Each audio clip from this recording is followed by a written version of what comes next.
크리스마스 휴전.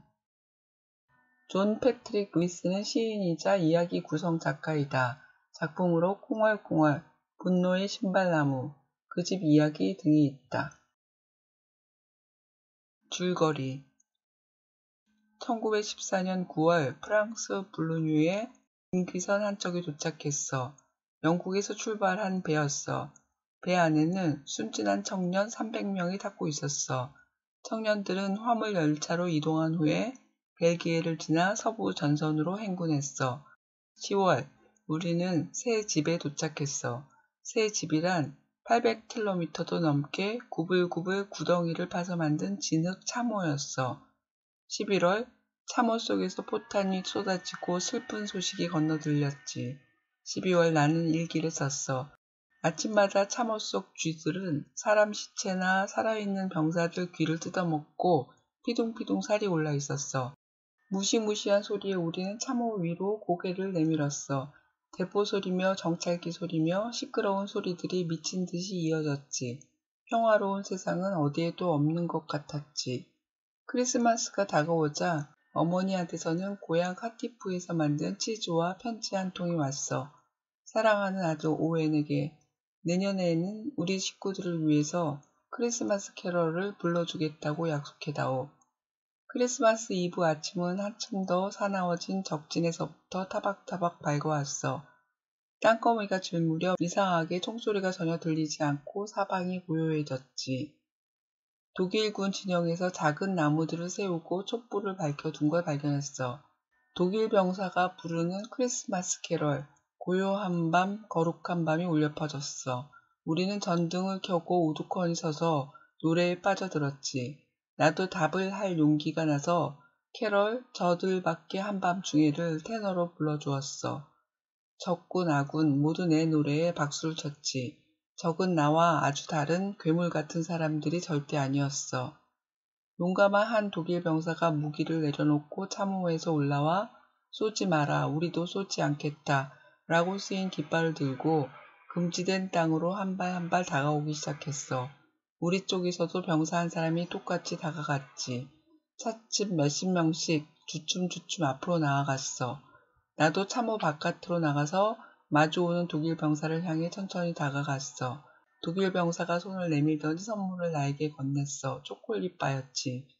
나는 독일 병사의 군복 단추가 좋았고 우리는 옷에서 단추를 하나씩 떼어내어 서로 바꾸었어.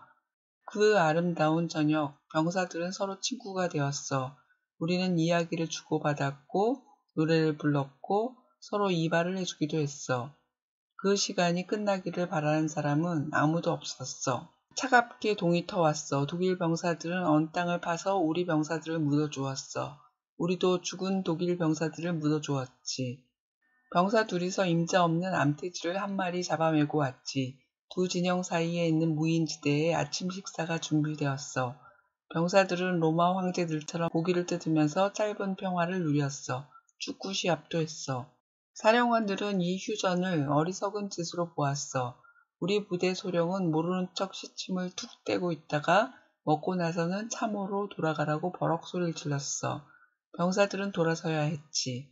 우리는 서로 뒤를 돌아다보며 우리가 꽃피운 우정을 보았어. 그리고 희망이 촛불처럼 사그라드는 것도 보았지. 다시 전쟁이 시작되었어. 나는 부대를 정찰하려고 사격용 발판을 딛고 올라서서 잠시 꿈을 꾸었어. 휴전으로 이 전쟁을 끝낼 수 있다면 얼마나 좋을까 생각했어. 그때 고참 병사들이 내 이름을 부르는 소리가 들렸어. 소총수가 쏜 총알이 죽음의 땅을 가로질러 내 등허리에 꽂히면서 모든 것들과 이별해야 했어. 종군 목사는 나의 일기장을 집으로 돌려보내려고 꺼내갔어. 일기의 마지막 장이 펼쳐졌지. 1914년 크리스마스 이브. 오늘로 나는 20살이 되었다. 그리고 오늘 나는 기적을 보았다. 오늘 밤 내가 독일군 앞에서 크리스마스 캐럴을 부르고 큰 박수를 받았다고 말하면 누가 믿어줄까? 내일은 크리스마스다. 벌써 집으로 돌아가고 있는 느낌이다. 의미를 찾는 질문, 전쟁. 서부전선은 벨기에와 프랑스를 지나 수천 킬로미터 구불구불 이어진 전투 지역이다. 양쪽 참호 사이에는 철조망으로 둘러싸인 어느 쪽 진영도 아닌 좁고 긴 땅이 있다. 그 땅을 무인지대라고 했으며 이곳에는 병사의 시체가 산을 이루고 있었다. 크리스마스 이브 이곳 무인지대에 기적 같은 평화가 찾아왔다. 이 책은 오웬 병사의 얘기다. 오웬이 신병 모집 포스터를 보는 것으로 이야기가 시작된다. 19살 청년은 발이 썩은 채 군화를 신었고 시체나 병사들 귀를 물어뜯는 살찐 쥐들과 함께 참호 속에서 지냈다. 크리스마스 이브 독일 진영에서 한 병사가 노래를 불렀다. 고요한 밤, 거룩한 밤이 울려 퍼졌다. 노래를 들은 영국군 오웬은 저들밖에 한밤중에를 불렀다. 그들은 더 이상 적이 아니었다. 함께 선물을 주고받고 이발을 해주고 축구를 했다. 독일 병사들과 영국 병사들은 언 땅을 파서 죽은 상대 병사들을 묻어주었다. 그들은 친구가 되었다. 하지만 크리스마스가 지나고 전쟁은 다시 시작되었고 무인지대도 다시 병사들의 시체로 뒤덮여졌다.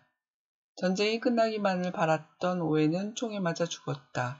이제 막 20살이 된 청년이었다. 크리스마스 휴전은 감동적인 한 편의 영화가 아니라 1차 세계대전 때 실제로 일어난 이야기다. 어린 청년들이 목숨을 걸고 전쟁터에 나간 이유는 무엇이었을까? 승리를 위해 진군하던 애송이 군인들이 왜 전쟁이 끝나기만을 바라게 되었을까? 우정을 나눈 양국의 병사들이 상대 진영을 정말 적이라고 생각했을까? 적은 누가 정한 것일까? 크리스마스 휴전 밑에 숨겨있는 의미를 찾아 전쟁이 무엇인지 탐구한다. 정확히 읽기. 책에 있는 사실을 찾아보세요. 오웬은 평화로운 세상은 어디에도 없는 것 같다고 느꼈습니다. 그렇게 느낀 이유는 무엇인가요? 오웬은 심장에서 피아노 줄이 튕기는 것 같은 소리가 핑 울렸습니다. 무엇 때문이었나요? 깊이 읽기. 여러분의 생각을 말해보세요. 오웬은 적이 자신과 아주 다른 괴물 같은 사람들이라고 생각했습니다. 왜 그렇게 생각했을까요? 용감한 독일 병사가 무기를 내려놓고 금지된 땅으로 다가왔습니다. 그리고 영국군도 일어나서 똑같이 다가갔습니다. 독일 병사와 영국 병사가 서로를 향해 다가간 이유는 무엇일까요? 크리스마스 이브 독일 병사와 영국 병사는 기적 같은 평화를 누렸습니다. 그 평화는 어디에서 온 것일까요? 사령관들은 이 휴전을 어리석은 짓으로 보았습니다. 그렇게 보는 이유는 무엇일까요? 친구가 되었던 병사들은 이전처럼 똑같이 적군으로 바라보았을까요? 왜 그럴까요? 청년들은 승리를 위해 목숨을 걸고 전쟁터에 나갔습니다. 하지만 그들은 전쟁이 끝나기만을 바랐습니다. 그들의 생각이 바뀐 이유는 무엇일까요? 기적 같은 이야기를 통해 전쟁에 대해 탐구해 봅니다.